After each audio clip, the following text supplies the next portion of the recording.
Oh, dear Jesus, thank you, Lord, that you can be with us today and that you will never leave us or forsake us. And as we are trying to learn how to use natural remedies and how, Lord, to understand our metabolism and how to do metabolic typing and how, Lord, to bring ourselves into line so we can have oxygen to our brain so we can understand the things that you want us to understand. We pray, Lord, that you would guide us in this. Thank you, Jesus. In your name we pray. Amen. Amen. So we left off. Oh, so we were talking about vitamin D. Yeah, we might as well finish that conversation before we get to our book. Um, so on your chart, your particular chart, if your urine pH is 6.7 or higher, you don't take any D at all. If it's 6.2 to 6.6, which is kind of where you're at right now, you only take between 1 and 2,000 units a day, which is such a tiny amount of milligrams. If you were to look on the internet and say, how many milligrams is 1,000 units of vitamin D, it would be such a tiny amount. But it's enough for that purpose. But anything over that, you don't take it at all. And then the vitamin C is also, you see the vitamin C and the D. The C is acid forming, the D is alkaline forming. It's just a way of balancing. So like it shows here that if you're 6.2 to 6.6, you don't need to take any. Oh, no, you do. 500 milligrams to 1,000 milligrams of vitamin C you can handle. So you don't have to do onion soup if you're at 6.2 to 6.6. You can take your regular vitamin C. And that's why this chart is so helpful. It's good to have. So you don't have to worry about D so much. I know people have been concerned about it, but I think they're finding now how helpful it is. It's actually a hormone, as Brother Felix pointed out. And I think he may have called it a steroid. I'm not sure if I remember that correctly. But it actually is a hormone and not really a vitamin. But when we don't get enough sunshine, we're not out in the sun often enough. I know there are people who have actually built rooms in the sun where they can go lie and they've surrounded it with plastic or something so no one can see in. And they lie there every day for 20 minutes. And I think it's so good. Anyway, if there's no question about vitamin D, then I'll go ahead and move on. Does anybody have anything they would like to ask about vitamin D? If not, then I'll just go ahead. All right, so we got to a place where we're going to talk about some of the products that they recommend. And there's, I think, 10 products listed here. It's not a terribly long list, but they have some information about it. And I'll go ahead and tell you what he says here. For calciums, if you're attempting to purchase the calciums that are listed on your chart or on pages 81 and 82, we're not there yet, from a source other than Daily Manufacturing brand. So keep the following in mind. So Daily Manufacturing, Jim Daly worked with Dr. Reams, and he had manufactured his products where they didn't have anything else with them. When you bought calcium gluconate or lactate, that's all you got. And that way you could specifically add what you need. He says here, Cal2, which is a calcium carbonate and a calcium hydroxide combined. And it's by Daily Manufacturing. That's a Dr. Reams formula. And Advanced Ideals Institute website is your source for all of Reams mineral formulas and all other high quality daily supplements. But also Daily Manufacturing has a website. So Advanced Ideals was Dr. Beto, the author of this book. He has a lot of information on his website.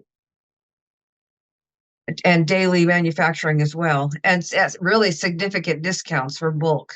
You can go to advancedideals.org for details.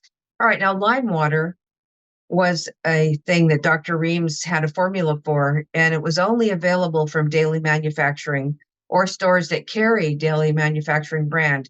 He gave them his formula, and nobody else makes it except for Ava and I. So calcium gluconate, calcium lactate, and calcium citrate, they're available from other generic suppliers. So if you're purchasing from someone other than the Daily brand, be aware of the following potencies to be sure you're getting a comparable item. The potencies of the Daily brand are the calcium gluconate. Each capsule contains 40 milligrams of elemental calcium, and calcium citrate. Each calcium contains 100 milligrams of elemental calcium. Calcium lactate. Each capsule contains 32 milligrams of elemental calcium. Now, he must be listing these because it's possible that the other brands or generic brands just aren't putting very much calcium in their products. They're putting a lot of filler in there. So there's something called Lactobacillus salivarius. I know you're all familiar with this, but it's very valuable for people in very acid ranges. It may be very expensive and it can be hard to find. But if you check the internet and health food stores for it, it's really good. I think you can get it from Daily Manufacturing. But Norwegian kelp is called, they have a brand name called Algazim. It's available from other generic sources. So when you look for the same product, ask for it by the generic name, which is Ascophyllum nodosum. And that's a kelp that's grown in the sea off of Norway. And it's very good. There's a mineral colloid, Daily calls it Mincol.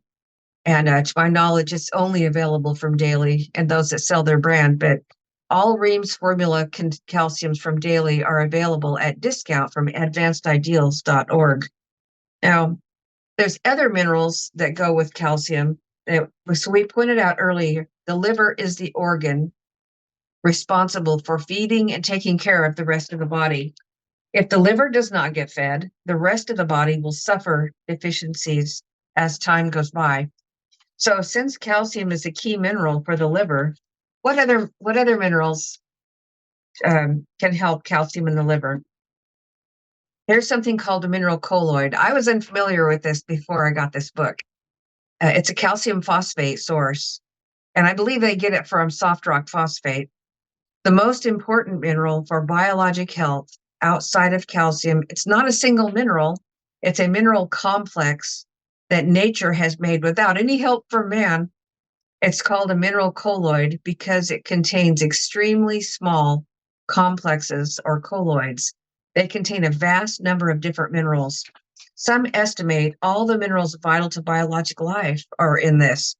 Of all the minerals that the colloids contain, tests only reveal approximately 37 different types, the major one being calcium phosphate. However, Dr. Kerry Reams, the scientist who discovered the mineral colloid, he estimated that there were at least 66 different elemental minerals in this colloid. Half are in such small amounts they're extremely difficult to test for.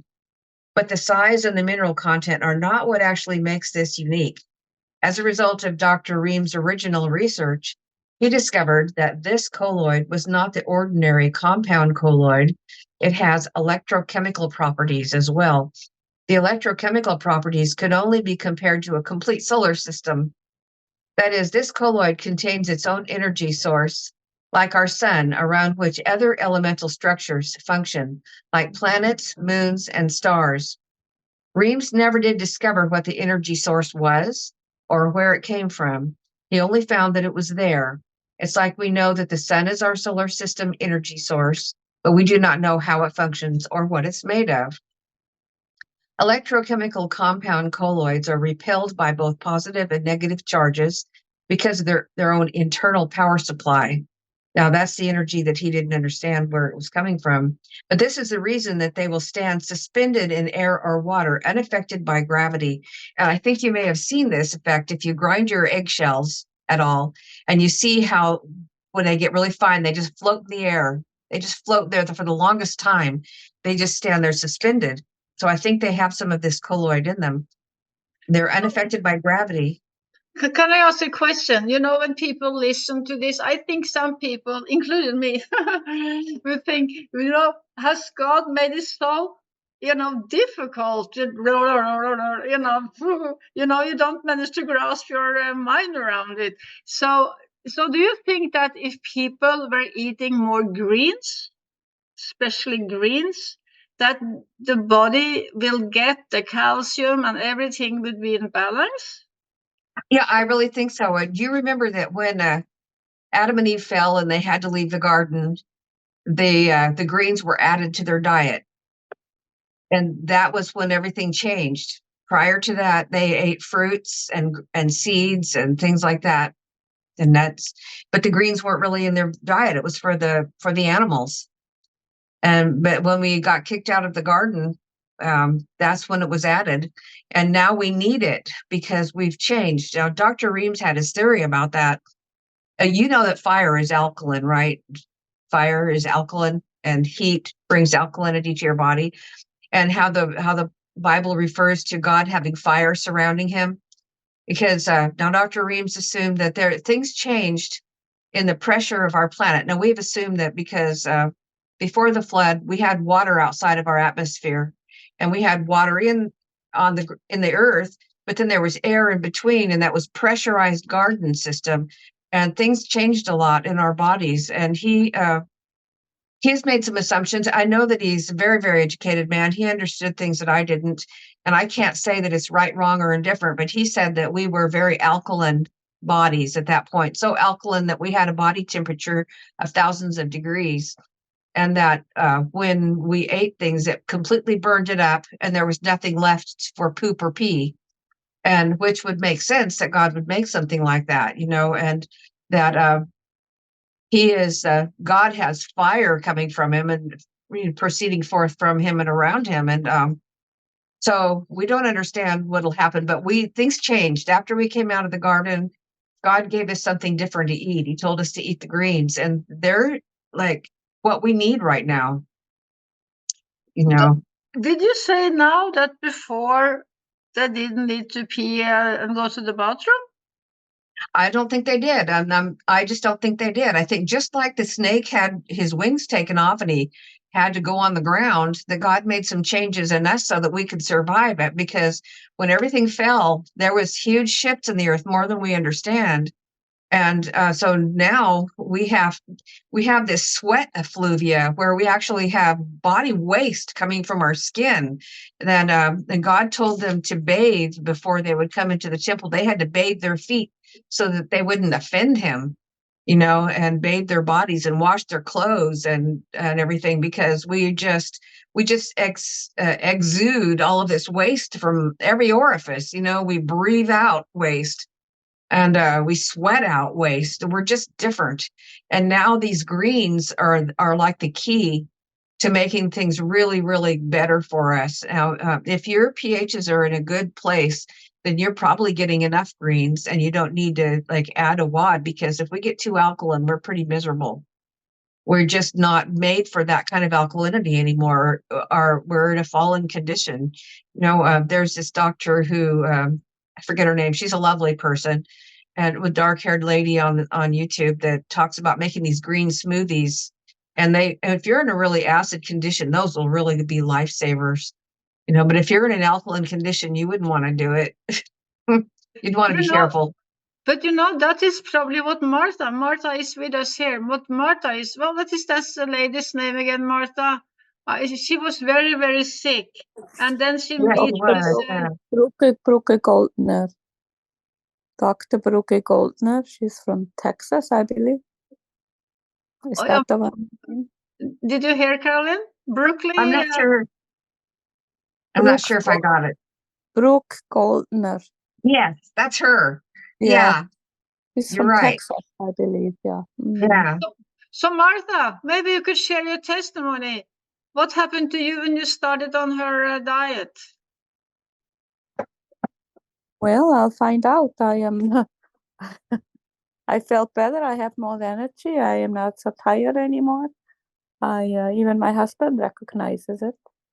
And my dry skin got better. And so it's, So it's really, I feel better. Also, my TSH came down. First it went up, but then I was disappointed, but then I just kept on going. Now it's going down, and also my TPO came quite a bit down. So we'll hope for the next blood test that it looks better. So we'll see. Yeah. Okay. So the only thing I would say is that's so fabulous. I'm just blessed to hear your story. And all you'll have to watch out for is after a couple of weeks, you may find that you're shifting because your body will do a major chemistry shift. It takes 2 weeks for it to make a chemistry shift. And when that happens, you might start not feeling so good. And then you'll want to start checking your pH and see if you can maybe add a little vitamin C or something so that you don't get too alkaline. Because you may find that you're in a day, you feel dazed, but you can't sleep, you don't feel like doing anything, and they can't think. And if that happens, then it's time to start shifting your diet and adding some things to balance it. Well, I was totally raw for a few weeks, about 6 weeks, 7 weeks. Okay. And now I'm 90% raw and about 10% cooked. So Okay. like hypernourishment. That's what That's they call. great. Yeah. So Yes. And if you have I a good strong I'm sorry, go ahead. yeah. Go ahead. Oh, if you have a good strong digestion, you can handle that. That's fabulous. Yeah. I had never any problems that I was weak. Sometimes I feel like I'm kind of dizzy in the evening, but I drink my 2 to 3 liter water every day. So That's great. so, sometimes lately I made 3 liters, but today I guess I was lazy. So Yeah. Well, yeah, there could be a couple things going on. And like this thing that we're reading here, we're reading this book together. I needed to read it through again myself. And I only use this. I'm not like a practitioner of this. I went to school for it for 3 years, but it's been so long. And I don't like use this like a Bible or anything like that. I kind of use it to kind of, if I'm not doing very well, I just sort of check up and figure out what's going on. It's very helpful. That's why. And we're reading the background of it so that later on, when you look at your chart, you'll kind of understand why. But there's no reason to have to remember every little thing we're reading here. This is just yes, something. Yeah, what book go are ahead. you reading? The colonization or the bionization from Dr. Reams or Bedio? Which books are you reading right now? This is Dr. Beto, the Okay, Dr. calcium book. Bedio from California. From Yeah. the ionization or the bionization? Yeah, I actually think he was an Adventist because Yes, he is, as far as so I I know, thought. but I haven't heard from him in a long time. He went into, I think, into the mountains someplace. I don't know. Well, he's gone. He died. And He passed away. Okay. yeah, and Sorry so to did his hear wife. that. I think his wife was an RN. But I'm sorry. Go ahead. Yeah, I'm sorry to hear that. I didn't realize that Yeah, he he passed. is well. But we all have a shelf date, expiration date, Yep, me too. and I think we're getting so close to the Lord's coming. That I think these colloids are really important, especially like when I'm doing my garden. Dr. Reams was an agronomist, and he has this little book that I have, The Intelligent Farmer. Well, I want the Yes, other book of his as well, but you have to choose life for death too from him. yep, that's a good one. Yes, And Dr. Albrecht's books. yeah, that's a good one. And Hmm. then Dr. Nord Davis, he went to see Dr. Kerry Reams when he was really ill, and he tells his story. I think it's free for a PDF download on the internet. It's called, let's see, what's it called? It's called The Curse Causeless Shall Not Come. And he was so sick, and he went to see Dr. Reams. He tells his story of his experience. It's like 20 pages, very tiny little pamphlet. But it's a very interesting story of what happens to him and how he tried to trick Dr. Reams. It was funny, but it didn't work. So these colloids that he's talking about, I put it in my garden. I was preparing my garden, and the first step is to take, well, of course, you figure out how much you need of gypsum and soft rock phosphate. And one is acid and one is alkaline. It's like the vinegar and baking soda reaction. So there's World War II going on in your garden for about 2 weeks. Then it's ready for the potash. And my garden, when I've been doing what he said to do, has been fabulous. It's just lush and beautiful. And so I'm getting ready for my starts. That'll be ready for starts next week, I think. And So I'm thinking that he says he compares the soil with our bodies because we were made out of soil. And so like the garden, he compared a lot of the things that he learned with what's good for us. So these mineral colloids are really good. I don't want to bore you with tedium with talking about it, but I felt like this about the electrochemical compounds in the colloids. I'm sorry, did you have anything else you wanted to say, Marta, or should I go on? No, just go on. Thank you. Yes, I loved hearing your story. It was really encouraging. And this is the thing, with us all having a different chemistry like we've got to kind of follow our own path. And we have to figure out what works for us. And when it stops working, then we got to stop and reassess and maybe shift. That doesn't mean that what we did before was wrong. It just means that it's time to shift and go up another range. We actually,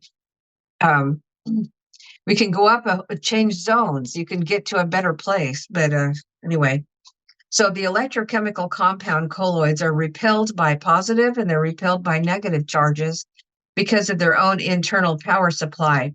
That's the reason that they will stand suspended in air or water, unaffected by gravity. They will travel with those substances into whatever biologic structure they enter. That includes us. So having an energy system of their own, they will not react according to the foreign substances surrounding them because they have their own energy system. Their electrostatic properties makes them act just like small ball bearings, allowing mineral nutrients of all types necessary for biologic life to go into the cell without interference or resistance on our part. So these special colloids attract each other, like attracts like, and the greater their amounts in a living substance, the easier it is for more of them to be attracted, and the greater energy that substance or cell will have because of the colloid complete solar system arrangement, with its repulsion to both positive and negative charge fields and the vast amount of elements contained in it. The colloid has the key to fit any electromagnetic oscillating molecular arrangement known as frequency of any tissue in all biologic life. These are very important. This dramatically enhances the ability of plants, animals, and especially us to pick up minerals necessary for proper health. As electrochemical compound colloids, they take their position in our molecular substance. It's like 65 other minerals going along with that one mineral needed for that position. So this means the molecular structure within your cell will have much more energy than it would if only the single mineral took its place in that that the colloid does. So it's felt that life could not exist as we know it without these very special colloids. The lower the amount of colloid below the ideal within a given structure, the greater the energy loss of that structure. So the amount of this mineral colloid in a biologic substance, it's in direct proportion to its hardness. Therefore, the enamel of the teeth, that's the hardest biologic material in your body, it requires the greatest amount of mineral colloid to be perfectly structured. So in other words, mineral colloid, it not only prevents tooth decay, it also prevents osteoporosis. The fewer the colloids in the bones of animals and man, the weaker the skeletal structure will be, the weaker the bony structure, the poorer the blood formation, because our blood is formed in our bones. It's ionized in our bones. And the more mineral in the bone, the better the ionization process and the healthier our blood. So you see, mineral colloids are vital to your calcium program as well as to the rest of the mineral intake. Of course, the real plus of mineral colloid is it's a source of calcium phosphate. It's a very vital calcium for health. The best form of mineral colloid to supplement your diet, including its associated calcium phosphate, is the supplement known as Mincol. Advanced Ideals has it, but so does Daily Manufacturing. And I think that since Mr. Beto, since Dr. Beto died, Advanced Ideals is being run by his publisher. I think it's Bruce Dickinson.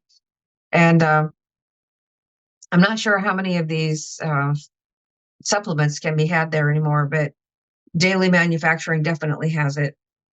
But don't hesitate to take more than the base that's recommended. It's non-toxic, and those that are overweight can take more than the chart shows by 2 times, and it will develop lean body mass. You can process your own mineral chloride at home from soft rock phosphate by following the recipe in Dr. Beddoes' book, Nourishment Homegrown. So he tells you how to make your own. I could get a large amount of soft rock phosphate for my garden for a decent price.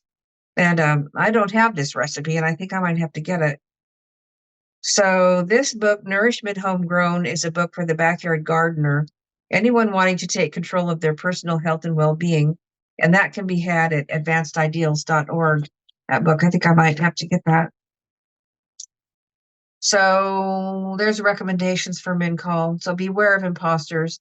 There's a lot of substances on the market. They're making claims of being colloidal. Don't be fooled. Wherever you come across the word colloidal in the health food and mineral supplement world, it does not refer to this special electrochemical colloid contained in the mineral colloid product known as Mincol. So even his processing of that product was very time consuming and ended up with very small results for the amount of work. So this Norwegian kelp, we want to read about this. It's made from pure Norwegian, I don't know if I'm saying this right, fjord kelp. It's Ascophyllum nodosum. It's a bromeliaceous type plant. That means it doesn't have true roots. Rather, it has a bulb similar to onions or pineapple. It's found off the coast of Norway. It's harvested once every 7 years.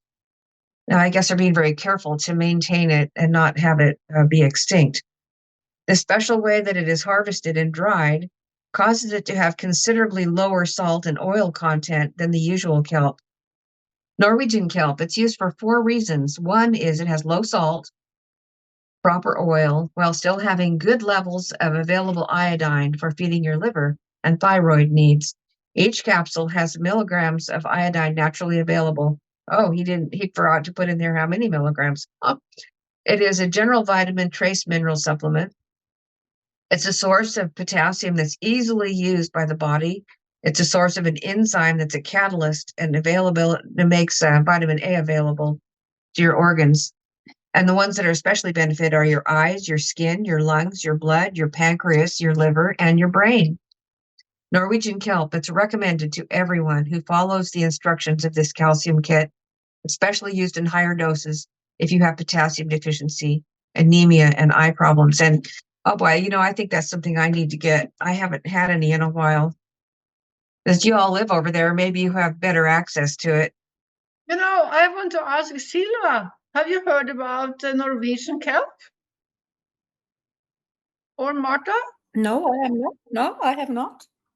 So do you think that can be this tang og tare? I have to say it in Norwegian. Could it be?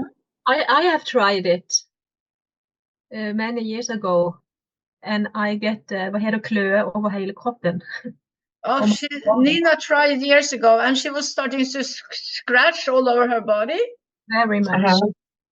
Oh, wow. I don't stop, bare use it for a month, and I get worse and worse. I have to stop use it. So I don't know. But it's supposed to Yeah, it was too fast of a healing crisis for you. Yeah, maybe I have to take a half dose, maybe. Yeah, maybe she just take half a dose. So are you saying that it is called Norwegian kelp? Yes. It's Ascophyllum nodosum. And it grows off, let me see here again. It's found off the coast of Norway, harvested once every 7 years. The special way that it's harvested and dried causes it to have considerably lower salt. Well, so there it is. And it's recommended to everyone. It's a very important product in Dr. Ream's program. He thought of it very highly. And here I buy kelp from iHerb instead of yeah. Well, I don't know what company does this harvesting. He doesn't tell us what company does this harvesting. So, all right. So digestive enzymes are next. They're an important and vital help in compensating for lack of enzymes caused by calcium deficiency. So if we have a calcium deficiency in our liver, then we don't have digestive enzymes enough. They have their origin in the liver, just like mother's milk. Therefore, a calcium deficiency interferes with the production of digestive enzymes. That takes place in the liver. In other words, a lack in the liver's basic needs of water, oxygen, and calcium produces a chain reaction in other organs because digestive enzyme production is hindered. That's why using digestive supplements for assisting deficiencies of digestion is helpful. In fact, digestive enzymes have a far greater effect in the body than just the digestive tract. Whatever affects the digestion will affect the rest of the body. So the digestive enzymes, interestingly, I think, is that they are anti-inflammatory. When you take them away from food, you take them on an empty stomach, it'll get rid of inflammation. And also it'll help your liver gain strength, or your saliva pH will go up. So are you saying now that you should take the enzymes between meals and not? If you can do it if you have inflammation.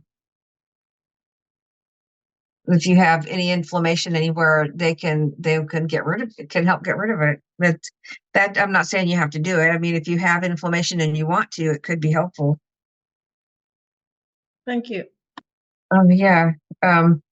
So digestion is more than just breaking down food into particles small enough to go through the intestinal wall into the blood. More importantly, it involves frequency adjustment. So digestion adjusts the frequency of the food to the frequency of each organ. And that's our human frequency. And men have one frequency and women have another. Without proper frequency adjustment, no food energy will be usable to your body. So there are a number of enzyme supplements, but you can get a full spectrum digestive enzyme. And if the average pH of your saliva is below 6.4, then look for the additional ingredients of stomach intrinsic factor, catalase, and folic acid to help encourage uptake of B12. So, we have problems getting B12, at least many people do. And they say that people from Northern Europe have methylation problems. And so we have to take a methylated form of a product. Instead of folic acid, we would take methylfolate. Or instead of cyanocobalamin, we would take methylcobalamin, because the cyanocobalamin B12 is like a cyanide form of B12. But the methylated B12 is what we can uptake. And Ellen White said that if you have poor blood, you can take a healthy raw egg and some grape juice and make a nog out of it. And I know you're familiar with that. I do it because it forces the B12 to go up when you can't get it to go into your organs. So iron is also vital, but they're not making them. So that's interesting. So how long did you, you took a blood test and you tried to mix raw egg and grape juice. How much did you use of that, for how long? And then you could see that your B12 went up. Did you? Well, when I saw that I was taking my B12, but my saliva pH was staying acid. So then I added, and also I had nerve pain. And B12 and B6 and B1 are all benfotiamine. B1 and B12 are all having to do with your nerves and for nerve healing. So if you're having nerve pain, and you're having other symptoms like acid saliva, then your body you have B12 anemia. And so your body, you may have the B12, it might be in your blood, but it's not being uptaken to where it's needed. And it's not helping your nerves and such. So, okay. So then I took the egg and grape juice nog, and within like half an hour, my saliva had, 15 minutes or whatever, it was normal. And my tingling in my fingers was gone. Amen. So I knew it was working. And so Ellen White said that. And also Dr. Beto says the same thing. That's what made one of the reasons I thought he was an Adventist, was because he knew that from Ellen White, I think. Mm-hmm. So here's some vitamins to go with calcium. They recommend vitamin A, vitamin B6, vitamin B complex or activated B complex, activated B12. So Dr. Reams had an activated B12, and he said to use that when you can't get ferrotonic. Well, they don't have anybody now that can find the special red dirt for them to make it. And I tried to ask him to tell me what that red dirt was, and she didn't really want to tell me, but I was going to try to help her find some. Let's read about these vitamins. Vitamin A must be made available when eating ordinary food. Research has shown that those adults that feel the best had an average vitamin A of 35,000 units per day. It's available from green and yellow vegetables, carrot juice, cucumber juice, but taking extra vitamin A in supplement form is necessary if you believe you may not be getting enough. Beta-carotene is a water-soluble vitamin A. Be sure to know you're getting the best grade because there's a lot of poor beta-carotene on the market. Activated B6 is not destroyed in the stomach as regular B6 is, which seems to be so sensitive to stomach acid. Activated B6, now daily manufacturing makes the activated products. It's an enteric-coated capsule, so it gets released in the small bowel. It rebuilds the insulation back on the nerves that have lost it. So if your nerves have lost their myelin sheath or their padding, insulation, then B6 will help it get rebuilt. And that has to do with numbness and tingling. Oh, I'm out of B6, and I've had that with my hand lately, haven't I? So I guess I better go get some. So it will help in regulation of carbon in the liver. And carbon is the water regulator in our body. Well, when you think of carbon, you think of sugar, don't you? I mean, I do, but B6 problems are seen in children having problems with coordination. It also affects water balance, and the mechanism is not clear. I was wondering, I think you said, and that was new to me, maybe I misunderstood you, but I think you in one of the other programs said that if we have enough minerals, the body will make the vitamins. That's really true. Dr. Ream says that's true, that if you have enough minerals and your gut is healthy, your gut probiotics and stuff are made in your gut. So I could research that so that I have more information surrounding that subject and then share what I find, if you like. Because when we think about these vitamins, we think, well, I don't want to go out and buy 15 bottles of vitamins and then I have to take them all. And, and they don't have their cofactors with them anymore. Now they're all separated out. And that's if you're on a whole foods plant-based diet, then that doesn't seem right anymore, does it?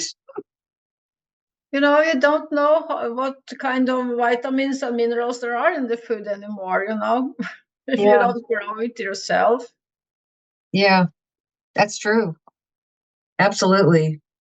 I think we're very depleted. But okay. Where was I? Vitamin C is probably one of the most popular consumed vitamins, yet in body chemistry, it's overused about 50% of the time. So vitamin C's chief function in the body is a chelate to activate the bonding of the cells together.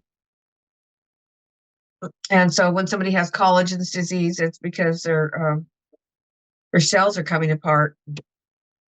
And many are told that vitamin C is not stored in the body, which in fact is not technically true. It's stored between the cells because it's part of the cell cement that holds the cells together. Anyone, according to Dr. Carrie Reams, who could maintain a blood level of 4,500 parts per million of vitamin C would have little physical disease. However, this can only happen if their calcium reserve was at an optimum level, demonstrated in part by the urine and saliva pH being maintained between 6.3 and 6.5. Advanced vitamin C loss is shown by drooping skin and thickened facial features. A large number of degenerative conditions have direct relation to vitamin C. One of the oldest known of these is leprosy. However, getting the body to cooperate in picking up vitamin C is not easy. It's water soluble. It's necessary for holding the cells together. The individual needs to know what can be done in the lifestyle that will prevent loss. Bathing is one area that causes vitamin C loss. When the oils are washed off the skin, the moisture that's coming out of the skin brings the vitamin C with it. And when the oil is kept on the skin, it works as a barrier to allow only the heat out and conserve the moisture release. In newborns, this is critical. Bathing them with soap and removing the natural oils will cause a loss of vitamin C for their body size. Hence, their health may be compromised, as evidenced by a lot of symptoms like a runny nose. A newborn should only be wiped clean with a damp cloth and have olive or baby oil applied during the bathing process. And adults should only use soap in necessary areas. And a sick individual should have a small amount of bath oil added to the bath so that they are sure that the oil is replaced to prevent vitamin C loss. Wow, that's interesting. You know, when I go in the shower, I just use now, after being in the sauna, I just take ice cold water. But of course, yeah, but you know, because then I'm warm. But when I'm just using soap once every Friday. I use soap because otherwise. But I didn't know that you would lose your C vitamins if you were using soap every time. You know, I'm always very impressed by the people that I talk to who are Norwegian. My neighbor and my friend and things that I hear from you all, you are really together in so many ways. All of you are. It just is amazing to me. Just like you really do a lot of really wise things. That's great. Yeah. So I have this other question. You know, you said that C vitamin actually make it more acid, pH more acid, right? What about using? I'm taking some rosehip powder. Oh yeah, I love rosehip powder. Yeah, but would that influence the pH? I wondered about that myself because Dr. Clark, that was one of the things that I kept my Dr. Clark stage. She said that everybody who has cancer has their kidneys are starving. They have the kidney cells are starving for let's see, what is it? It's vitamin C, hydrangea root powder, rosehip powder, and Brazil nut. So it's selenium, a couple of things. Now I can't think of germanium, selenium, and something else. But you get that from rosehip powder. Anyways, she says that when you took that every day, that you won't have detox illness. And it's been so true because it creates an exit pathway. It's the white blood cells of the kidney are starving. And when you feed them these three things, the selenium, the germanium, and the something else, think of it, then your body can get rid of an exit pathway, all the bad stuff in your body, viruses, everything bad. Your body can, prions, your kidney will kill them and you'll get rid of it. So the rosehip powder was an important part of that. And I have loved rosehip powder. Amen. Yeah, but no, I don't know the answer to that, whether it's acid or alkaline. I try to research that and see. I can make a note of it. And the other thing we wanted to know about was there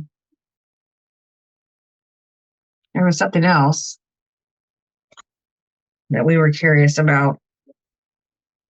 Oh, vitamins, minerals, and your body making its own vitamins. I'll make a note here. Right. On vitamins. Okay. I want to look into that some. All right. So onion soup is he says how to make it. You take a pound of small green onions and you chop or blend them into 2 to 3 cups of distilled water. You bring it to a boil and simmer it till they're transparent. Then you strain off the onion pulp and save the liquid. The liquid is rich in a neutral, non-acid form of vitamin C, vital to the body's needs when regular supplemental vitamin C, which is acid-forming, cannot be taken. Then you add distilled water to make it equal to a quart.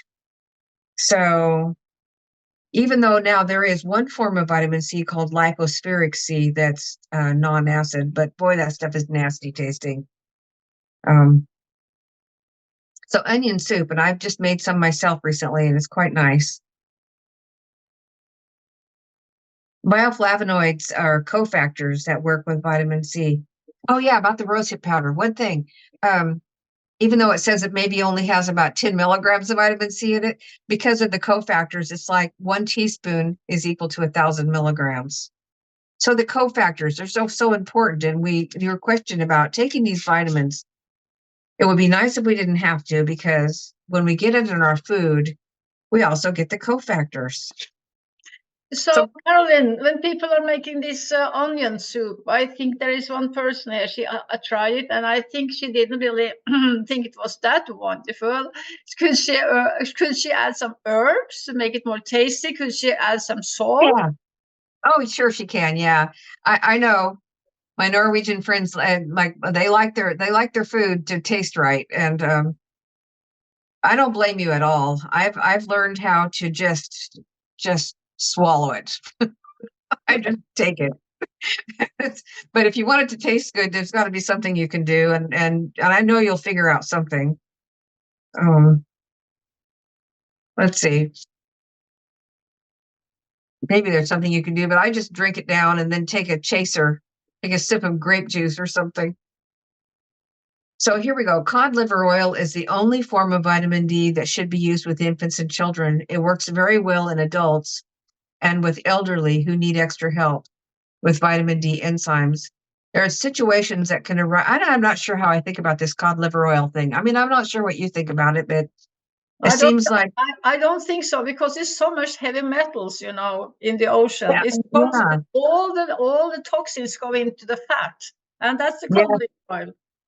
Yeah, I just totally agree with you about that. And yet, well, it's been a while. He's been dead for a while, and things have deteriorated in our oceans. But that's what he recommends. So I don't know.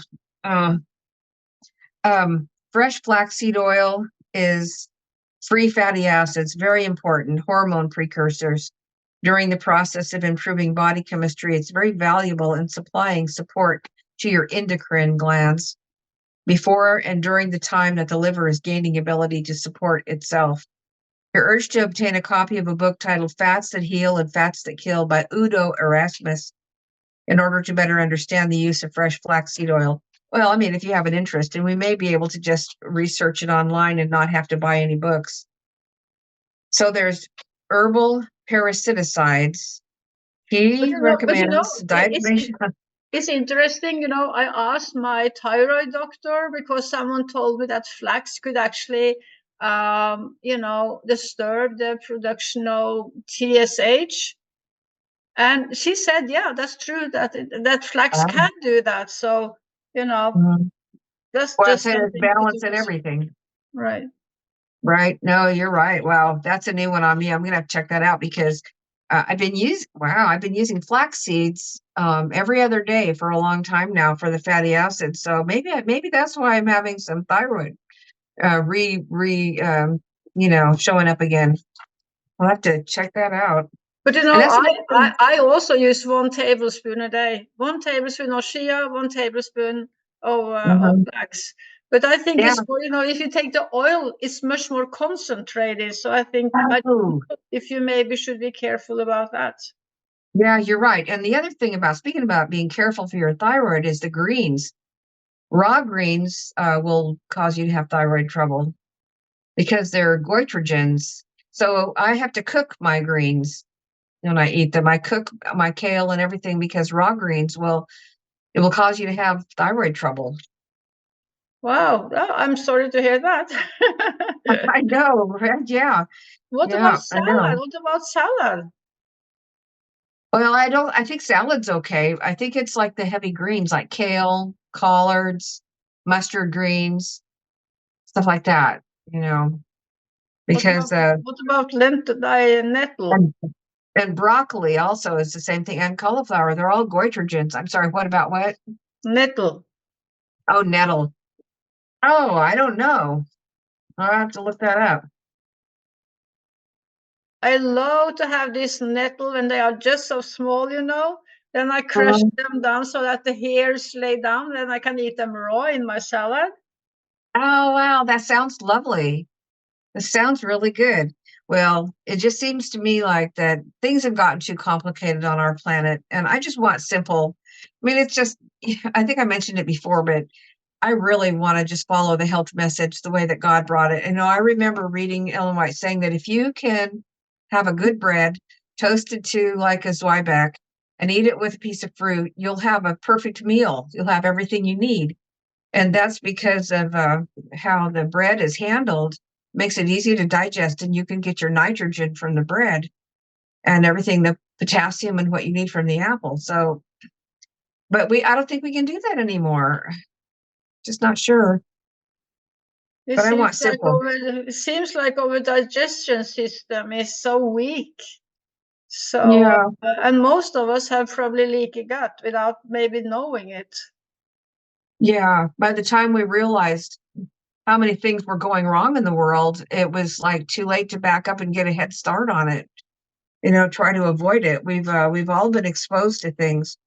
When I was a little girl, my dad was a gold miner, one of the things he did, and he kept bottles of mercury around the house to separate the gold from the sand.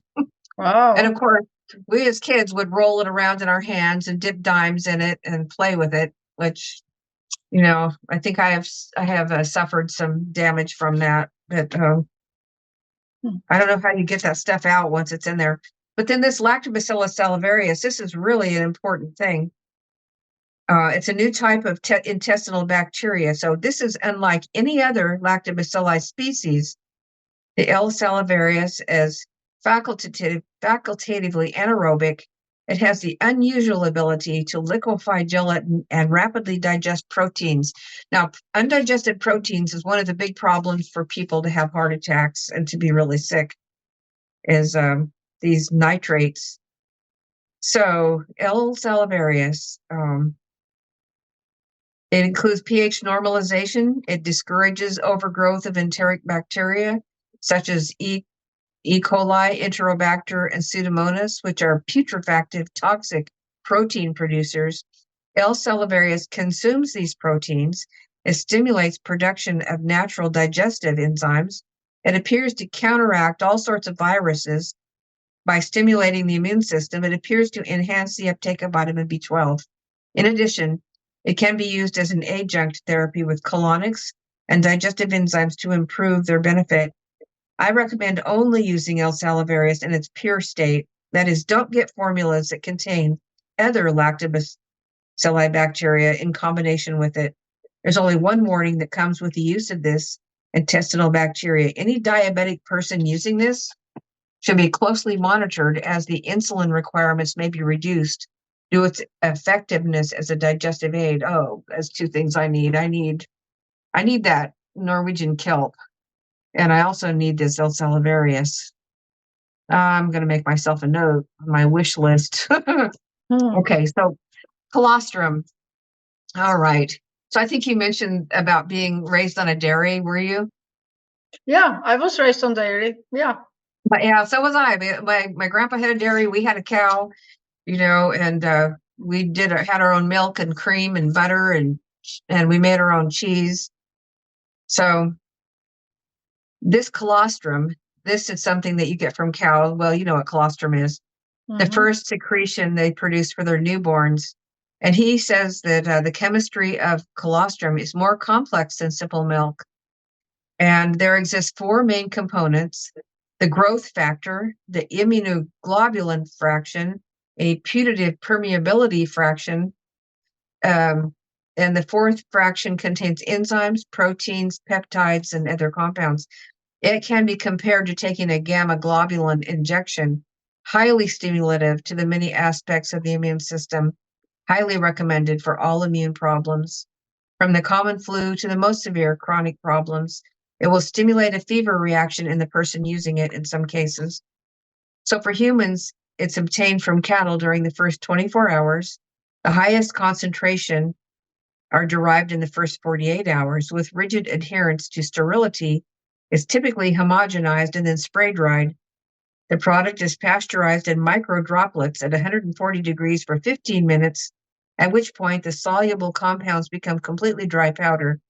It should be noted that major immunoglobulins are thermostable and survive pasteurization intact. Many colostrum proteins dissociate during this process and actually become more active. Oh, that's interesting. So we don't have to worry about pasteurization. So there are no contraindications, and suggested doses start at 400 milligrams 3 times a day. For a rapid immune response, take 2,400 milligrams at one time or 800 milligrams every 4 hours for 24 hours. It's very valuable in the short term for very serious issues. So that would be 2,400 milligrams at one dose, or 800 every 4 hours for 24 hours if you have a very serious issue. And then distilled water. The reason that it's recommended is hidden in the definition of the water itself. Do you remember ever having an encounter with very hard water?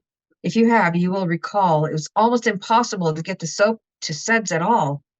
On the other hand, if you've ever experienced very soft water, you'll remember how it felt almost impossible to get the soap off your skin.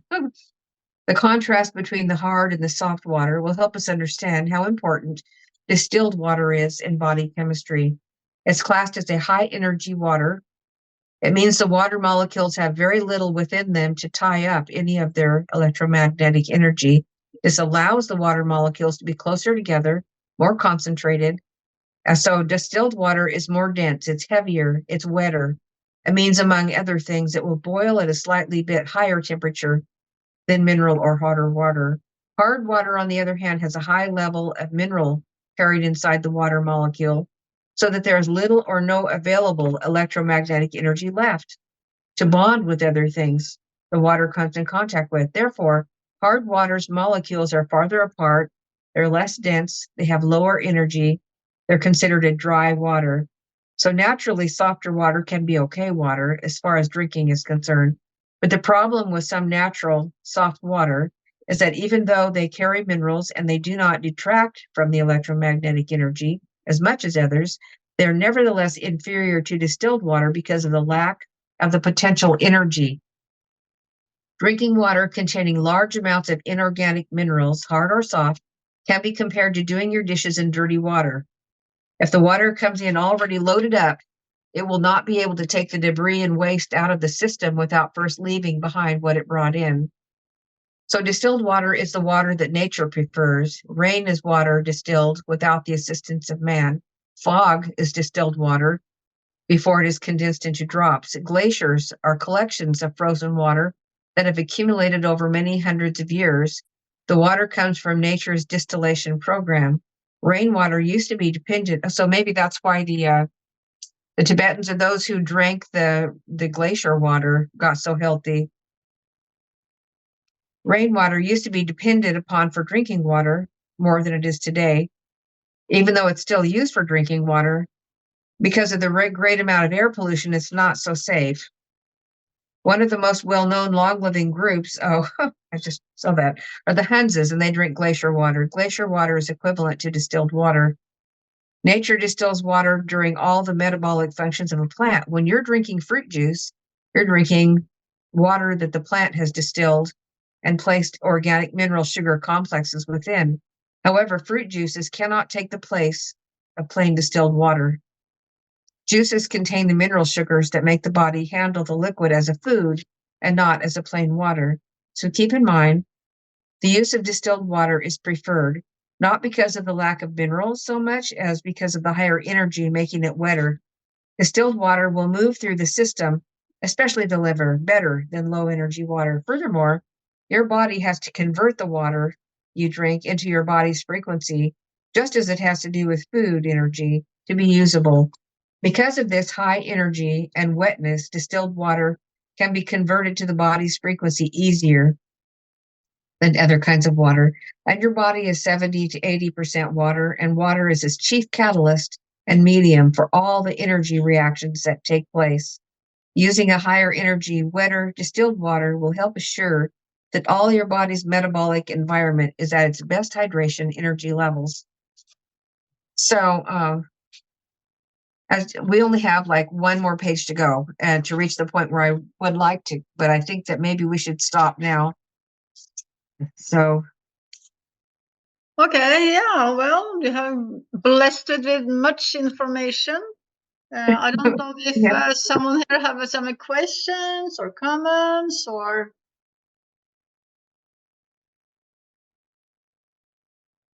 I have some points I have to find answers for here on a list. Yeah, it's good to get question you don't know, then you can find out. Well, Hopefully. exactly. That's right. And the person who's interested in learning will be interested in finding out. I want to find out, so I will let you know what I find out. Amen. What does the Bible say? Those who don't, how is it in English? Those who are lack of wisdom, ask me and I will give it to you. So we have to do our research and then he will show us. Yeah, isn't that wonderful? I Amen. remember when I was a teenager, I thought, how in the world are we going to learn for eternity? I think we should know everything there is to know by the time I'm 21. Right. And the more you learn, the more you see that you don't know. And you don't know. Right. Thank you for having me, Ava.